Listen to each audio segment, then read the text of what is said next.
फिर भगवान के पीछे भागने की जरूरत नहीं है, भगवान स्वयं आपके पीछे रहेंगे। एक बार एक भक्त भगवान के पास गया और भगवान से प्रार्थना करने लगा, हे प्रभु आप अपनी शक्ति मुझे दे दीजिए, आप अपनी शक्ति मुझे दे दीजिए। भगवान ने कहा कौन सी शक्ति? हमारे पास दो शक्ति है, कौन शक्ति तुम्हें चाहिए? भक्त ने पूछा कौन कौन? दो शक्तियां कौन कौन है? भगवान ने कहा एक का नाम भक्ति है, दूसरी का नाम माया है। तुम्हें माया चाहिए कि भक्ति चाहिए? दोनों में से बताओ क्या चाहिए तुमको? भक्त ने कहा दोनों के बारे में विस्तार से बताओ, भक्ति पाने से क्या फायदा है और माया पाने से क्या फायदा है? तो भगवान ने कहा मेरी जो माया रूपी शक्ति है, जब उसको ले जाओगे तो क्या होगा, इस संसार में तुम भागते रहोगे माया के पीछे, माया पकड़ में आने वाली नहीं है। माया के पीछे भागते रहोगे पूरा जीवन। माया का मतलब क्या होता है? माया किसे कहते हैं? माया कहते हैं मैं और मोर तोड़ते माया। ये मेरा है, ये तेरा है, ये उनका है, ये अपना है, ये पराया है, ये अच्छा है, ये बुरा है, इनमें जो भेद करता है यही माया है। ये माया है। तो अगर माया लेकर के जाओगे तो माया के पीछे पूरे संसार में भागते रहोगे, कहीं शांति मिलने वाली नहीं है। अच्छा प्रभु, जो दूसरी शक्ति भक्ति है उसको प्राप्त कर लिया जाए तो क्या होगा? कहा अगर दूसरी शक्ति भक्ति लेकर के जाओगे तब इस संसार में तुम्हें नाचने की जरूरत नहीं है, तुम्हें भागने की जरूरत नहीं है, तुम्हारे पीछे मैं भागता रहूंगा जीवन भर। भक्ति ही एक ऐसी रस्सी है, ऐसा डोर है जिससे भगवान को बांधा जा सकता है।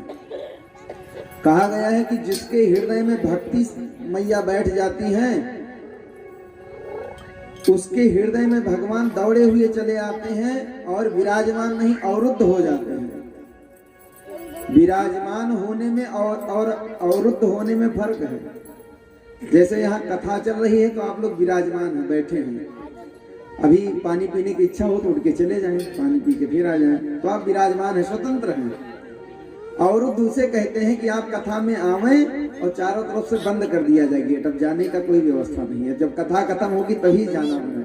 अब कितना भी आवश्यक कार्य आ जाए, चाहे प्यास लगे, कोई भी जरूरी कार्य हो, लेकिन आप यहां से जा नहीं सकते हैं, तो आप अवरुद्ध हो गए। जैसे जहां कैदी रहते हैं जेल, वहां जेलर भी रहता है और कैदी भी रहते हैं, मुलजिम भी रहते हैं। तो वहां जो कैदी रहते हैं वो विराजमान नहीं है, विराजमान वहां जेलर साहब है। जेलर साहब जब मर्जी आवे, जब मर्जी रहते, जेल में भी दोनों हैं, लेकिन दोनों के रहने में अंतर है। ऐसे भगवान उसके हृदय में रहने लगते हैं, अवरुद्ध हो जाते हैं। जैसे जेल में कैदी 10 साल की सजा है तो 10 साल के लिए वो अवरुद्ध हो गया है, वो नहीं जा सकता बाहर। मगर उसी जेल में जेलर रहते हैं, विराजमान है, जब मर्जी बाहर चले जाए, जब मर्जी अंदर चले जाए। तो अगर भक्ति नहीं है, भगवान आवेंगे भी तो जब मर्जी आवेंगे, जब मर्जी चले जाएंगे। लेकिन भक्ति अगर हृदय में आ जाए तो भगवान आते हैं, अवरुद्ध हो जाते हैं, फिर जा नहीं पाते हैं। क्योंकि जब भक्ति मैया हृदय में आती हैं तो हमारे हृदय में जो काम, क्रोध, मद, लोभ, तमाम प्रकार के दुर्गुण हैं, विकार भरे हुए हैं, भक्ति मैया उनको साफ कर देती हैं, हृदय को पवित्र बना देती हैं। भगवान आना भी चाहे तो हमारे हृदय में इतना काम, क्रोध भरा हुआ है, इतना आलस्य, प्रमाद भरा हुआ है, इतना ईर्ष्या, द्वेष, मात्सर्य भरा हुआ है कि भगवान आना भी चाहे तो नहीं आ सकते। लेकिन जब भक्ति मैया उसी हृदय में आती हैं तो क्या करती हैं? साफ सफाई का काम माताएं बहनें बहुत अच्छा कर लेती हैं। कहीं भी अगर साफ सफाई का काम हो तो माताएं बहनें बढ़िया साफ सुथरा रखती हैं स्थान। ऐसे भक्ति मैया हृदय को बड़ा साफ सुथरा रखती हैं, तो भगवान दौड़े हुए चले आते हैं और हृदय में आरूढ़ हो जाते हैं, अवरुद्ध हो जाते हैं उस भक्त के हृदय में। सकल भुवन मध्ये निर्धनास्ति धान्य निवसत हृदयेषां श्रीहरेर्भक्तिरेकः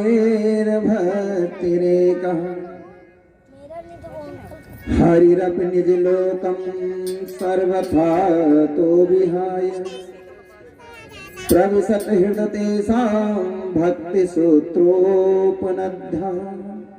भगवान अपना वैकुंठ लोक छोड़ करके आते हैं। हरिरप निज लोकम सर्वथा को, अपने निज लोक का त्याग करके उस भक्त के हृदय में बैठ जाते हैं। इसलिए अपने हृदय में भक्ति मैया को बुलावे तो हृदय में भगवान भी आपके विराजमान हो जाएंगे। बोले भक्ति महारानी की जय, बोले भक्त और भगवान की जय। इस तरह से वहां जो भी श्रोता समाज बैठा था, जो भी भक्तगण बैठे थे, सबके हृदय में भक्ति मैया विराजमान हो गई। अब तो नारद जी आनंदित हो गए।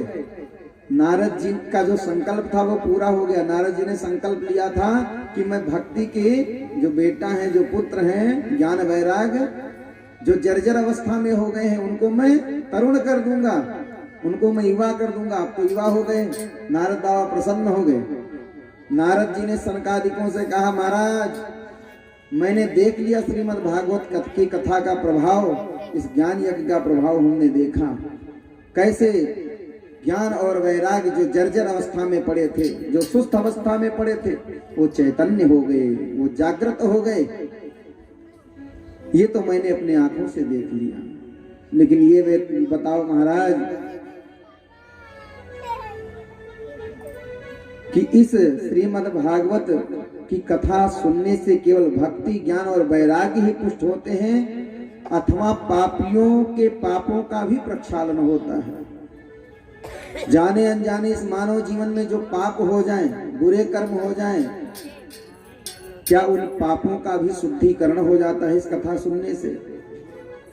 और अगर हो जाता है तो कैसे कैसे पापों का शोधन हो जाता है? कौन कौन से पाप हैं जो श्रीमद् भागवत कथा सुनने से समाप्त हो जाएं? नारद जी ने प्रश्न किया तो सनकादिक कहते हैं के विशुद्धयन्त वदन्तु मह्यम। क्या बात करते हो नारद जी? मुस्कुराते हुए सनकादिकों ने कहा, आप कहते हैं कैसे कैसे पापी तर जाएंगे, किस किस पाप का प्रक्षालन हो जाएगा? अरे महाराज हम तो कहते हैं जिस व्यक्ति ने जीवन में पाप के अलावा और कोई काम न किया हो, पैदा होने के बाद जब तक मर न गया हो, केवल पाप ही किया हो, और छोटा मोटा नहीं, इस संसार का जो सबसे बड़ा पाप हो वो पाप किया हो, अगर ऐसा भी कोई पापी हो तो वह भी श्रीमद् भागवत कथा सुन करके भगवान के उस परम पद को प्राप्त कर लेगा। और सनकादिकों ने कहा, इतना नहीं महाराज, नारद जी जीते जी नहीं, वह पापी अगर मर जाए, जीवन भर पाप करे और पाप करने के बाद मर जाए, और उसकी आत्मा भी अगर कथा सुन ले, वो प्रेत भी सुन ले, मरने के बाद पाप किया और प्रेत योनि में चला गया, अगर वो प्रेत भी श्रीमद् भागवत की कथा सुन ले तो वह प्रेत भी भगवान के परम पद को पाप चला जाता है। जीते जागते इंसान नहीं, अगर भूत प्रेत भी हैं जो प्रेत योनि को प्राप्त हो गए हैं मरने के बाद, अगर उनको भी श्रीमद् भागवत सुना दिया जाए या उनके लिए संकल्प करके सुना दिया जाए तो उनकी भी मुक्ति हो जाती है। ये मानवः पाप कृतस्तु सर्वदा सदा दुराचार रता विमार्गः क्रोधाग्निदग्धा कुटिलाश्च कामिनः सप्ताह यज्ञेन कलो पुनन्ति ते। ये मानवः पाप कृतस्तु सर्वदा, जिस भी मानव ने जीवन भर पाप किया हो और सदा दुराचारतः विमार्गः, जीवन भर पापाचार, अत्याचार, दुराचार किया हो, ऐसा भी मानो अगर क्या कर ले, सप्ताह यज्ञेन कलो पुनन्ति ते, सप्ताह ज्ञान यज्ञ कर ले जो हम लोग कर रहे हैं, या उसके लिए संकल्प करके कर दिया जाए तो प्रेत योनि से मुक्त हो जाता है। नारद जी ने कहा, महाराज ये बताओ कि इसका कोई प्रमाण भी है? इसका कोई प्रमाण है कि कोई पापी तरा है, किसी प्रेत को मुक्ति मिली है? इसका कोई प्रमाण है? इसका कोई उदाहरण है कि आप ऐसे ही कहे जा रहे हैं?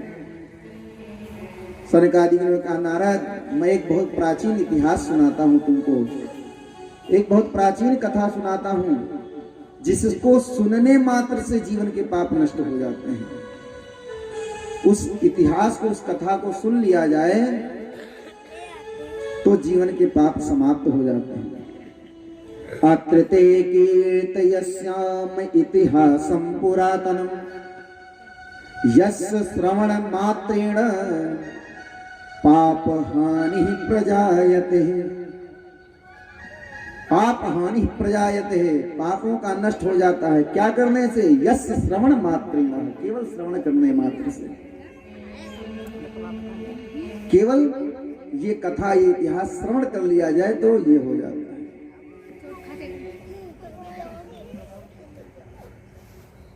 तब नारद जी ने कहा, तो महाराज मैं उस इतिहास को सुनना चाहता हूं, आप मुझे भी सुना करके वो इतिहास कृत्य कृत्य करने, धन्य करने, मैं भी धन्य हो जाऊं ऐसे इतिहास, ऐसे कथा को सुन करके।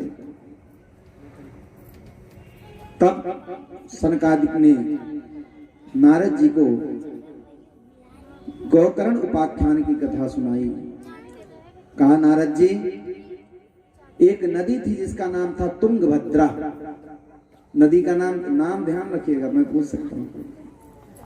नदी का नाम था तुंगभद्रा।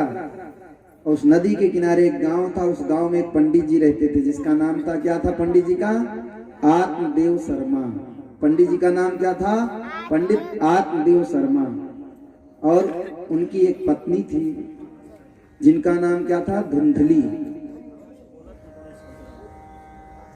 पंडित जी की जो पत्नी थी उनका नाम था धुंधली। बड़े विद्वान पंडित जी थे, बड़े सरल थे। उस पूरे इलाके में दूर दूर तक पंडित आत्मदेव शर्मा जैसा कोई विद्वान नहीं था, कोई पंडित नहीं था। इतने सदाचारी थे, इतने सरल थे, भगवान के परम भक्त थे। लेकिन उनकी जो पत्नी थी धुंधली, वो टोटल अपोजिट, पंडित जी के उल्टा। पंडित जी बेचारे सीधे साधे, भगवान के भक्त, विद्वान, और पत्नी उनकी क्या थी? लोकवार्ता रता क्रूरा प्रायसो बहुजल्पिकः सूरा च गृहकृत्येषु कृपणा कलह प्रियः। लोकवार्ता रता क्रूरा, बहुत क्रूर थी, बहुत क्रोधी। लोकवार्ता रता क्रूरा, इसका मतलब क्या हुआ? जब तक सो उठ करके दो चार लोगों से लड़ाई झगड़ा ना कर ले, उसके पेट का भोजन तो था वो नहीं पचता था। जब तक दो चार लोगों से लाठी चार्ज ना हो